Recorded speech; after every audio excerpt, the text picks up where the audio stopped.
whole new space race has begun. Over the next decade, the United States, Germany, England, Japan, India, China, Russia, and even a few private companies have plans to send rockets to explore the moon. They will map the lunar surface, search for clues to its origins, and find out what's there that humans can use to survive. A Russian mission will send seismic detectors into the soil to monitor moonquakes and study the flow of heat from the moon's core. A Japanese mission will use X-rays to search for rare minerals. An American mission is prospecting for water in the shadowy craters at the moon's poles. But governments aren't the only ones joining this new race to the moon.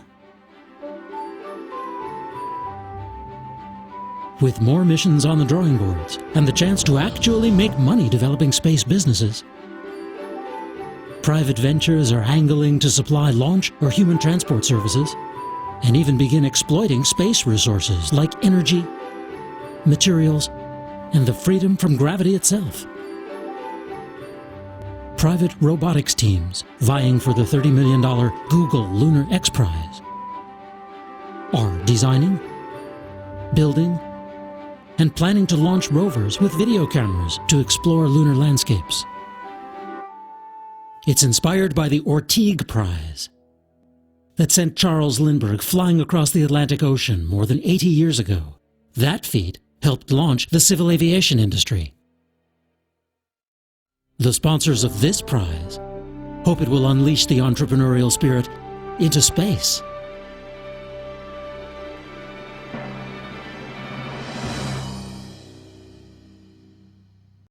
The goal of these missions is to begin to fulfill a grand promise of the space age: to send humans back to the moon and beyond.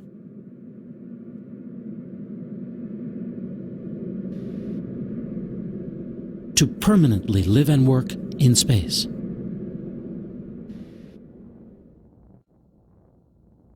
NASA has unveiled its grand plan. It's a series of steps designed to build knowledge and expertise while steadily reducing the risks to human life. For now, it's the space shuttle that takes us up there. It's a big freight hauling system, able to lift over 25 tons of people and machines into space with every launch.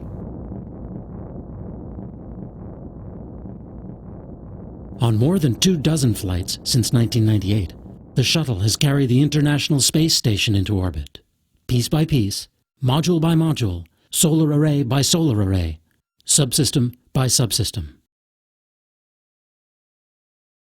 But the shuttle has never lived up to its promise of low-cost access to space. And now, a new NASA transportation system is slated to take over. If all goes well, Constellation will transport astronauts back to the moon, on to some of the near-Earth asteroids, eventually to Mars, and perhaps beyond.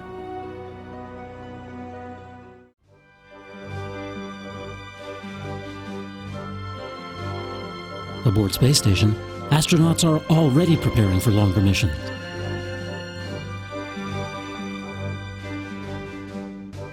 Figuring out how to keep muscles and bones from weakening and thinning out through exercise and nutrition.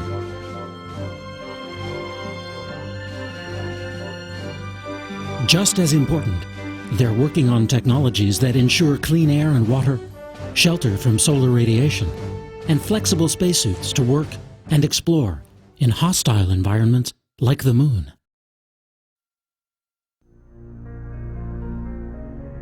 The surface of the moon first came into focus 4 centuries ago. The Italian physicist and philosopher Galileo Galilei had heard of an instrument built by Dutch opticians that could see faraway things as if nearby. Galileo, in many ways the first modern scientist, saw this new instrument as a tool to help settle a long-standing question. What was the nature of the heavens? And what was the place of the world of men within it? The moon, to some philosophers, was seen as a perfect crystalline sphere of divine substance, free of any earthly imperfections. In 1609, to help support his science, Galileo began building and selling spyglasses to sea captains and merchant traders. But he himself took aim at the moon. He saw that it had a rocky, textured surface like the Earth, marked by myriad craters, mountains, and ocean-like depressions. The moon, he found, was far from perfect. To Galileo the scientist, it was even better, for it was clearly a world unto itself.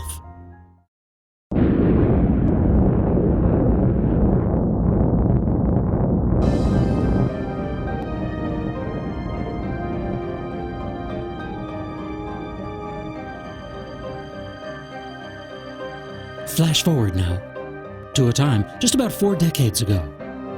The astronauts of Apollo piloted down to the lunar surface for the first time.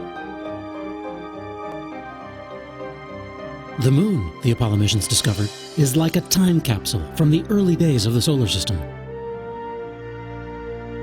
Rock samples confirmed a dramatic theory. The moon is actually made of material very similar to the surface of the Earth, likely blasted out more than 4 billion years ago in a violent impact with an early planet that was about the size of Mars. Moreover, the evidence showed that all those moon craters were not ancient volcanoes, as many scientists had believed, but rather they were scars from asteroid and comet impacts. Scientists began to wonder whether those impacts had endowed the moon with resources, such as water, that could be tapped to support long-term missions.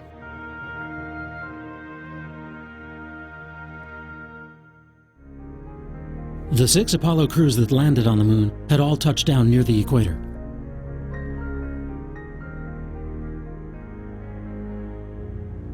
The rocks there were bone dry. In fact, all the fine dry dust became a persistent problem by getting into equipment and even sneaking into spacesuits. It turns out that the rocks brought back by Apollo were loaded with hidden treasure: iron oxide, calcium oxide, and other compounds containing oxygen. To confirm this finding, astronomers trained the powerful eyes of the Hubble Space Telescope on the lunar landscape. What could a telescope able to see things 10 billion light years away tell us about an object so close we can practically reach out and touch it? From its position in orbit, Hubble's instruments are able to read the ultraviolet light that's blocked by the atmosphere. Using Hubble's spectrograph, astronomers could look for the fingerprints of specific minerals. Hubble's first lunar targets, the landing sites of 2 Apollo missions. Samples from these sites, brought back by astronauts, contained a glassy material called ilmenite. It's rich in oxygen. Hubble's data shows that ilmenite is strewn over the areas of these landing sites. Hubble moved on to a second target, the Aristarchus crater, 25 miles wide and about 2 miles deep. Created by an impact just 450 million years ago, a short time in cosmic history, it's one of the youngest large features on the moon. That impact exposed the ground below, and with it, the history of a region rocked long ago by impacts, volcanic explosions, and tectonic shifts. This region, too, is rich in ilmenite, and therefore oxygen. But what about the other element in water, hydrogen? In 1998, the Lunar Prospector, an unmanned satellite, began an ambitious mission to map the lunar surface. With an instrument called a gamma-ray spectrometer, it recorded the telltale signature of a variety of elements.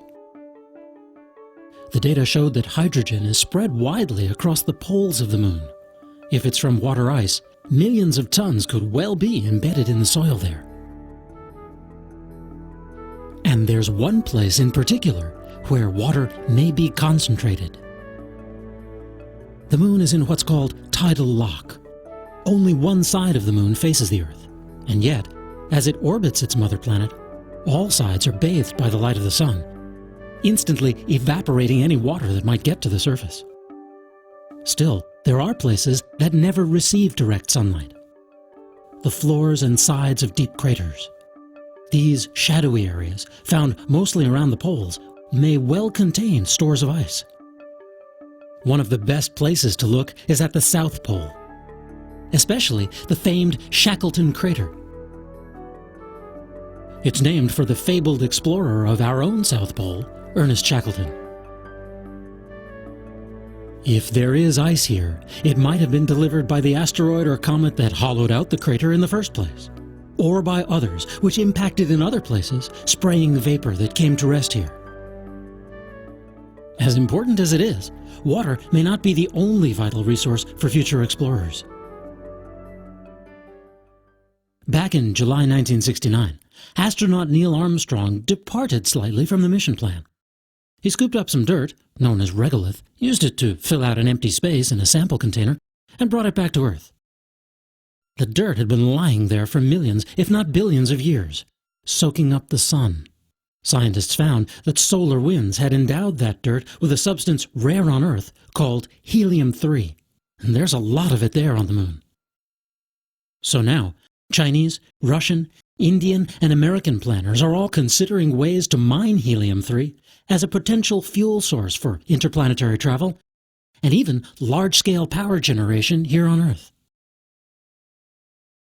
When people do return to the Moon, the poles may offer the best chance of finding water. But try landing there.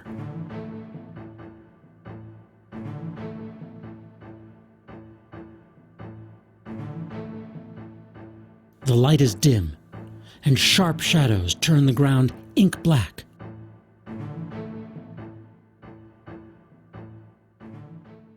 Engineers at NASA's Jet Propulsion Lab are working on special sensors to read the landscape and safely guide lunar vehicles to their landing sites. One of them is called LiDAR. It's a laser that emits pulses of light, 8 times per second, to produce a 3D picture of the surface below. On the way down, automated navigation systems will be programmed to avoid rocks and the slopes of craters to find the smoothest places to set down. The job of scoping out safe landing spots now falls to NASA's Lunar Reconnaissance Orbiter in the most ambitious lunar mapping project to date. Like a lunar spy satellite, the LRO is scanning the surface of the Moon with a multitude of instruments. It uses a laser to survey the topography. When the light bounces off the surface and returns to the orbiter, its timing and intensity reveal the location of steep slopes and rough terrain, or of level landing spots. Another instrument records the temperature. Where there's lots of loose material, temperatures change more slowly from day to night. So a thermal map can show places where the ground is too rocky or too soft for a landing. Finally, the orbiter trains a high-resolution camera on the surface. This allows mission planners to actually pick out any large boulders. In this simulation, the red areas are clearly unsafe, while the green are smooth and free of hazards. Few places on Earth have been scanned so thoroughly, and within the data, planners hope to uncover places that are not only safe, but worth exploring.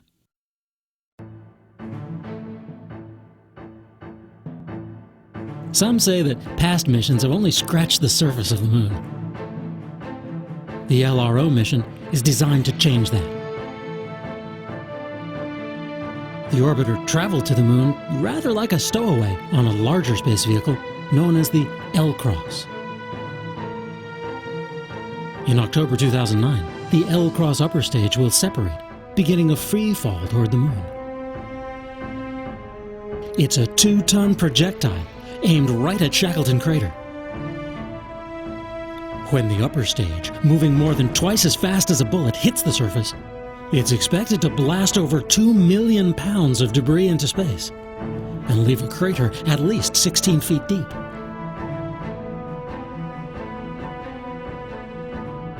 The lower stage trails above and behind, equipped with a battery of infrared and visible wavelength cameras. Within seconds of impact, the lower stage will relay its data back to the orbiter, now passing overhead.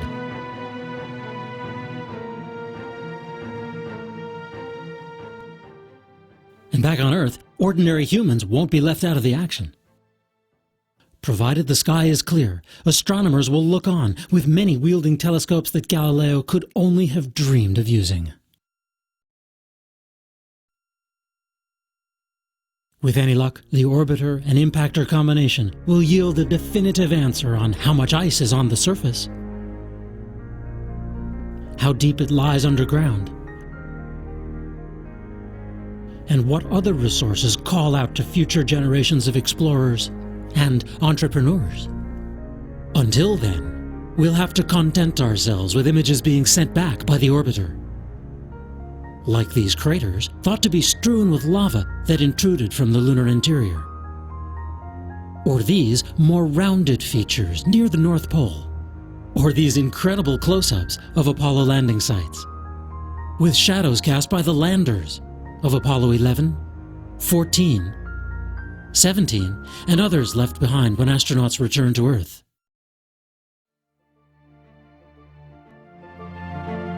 "40 years ago, the Apollo mission showed that we could overcome Earth's gravity and set foot upon the Moon.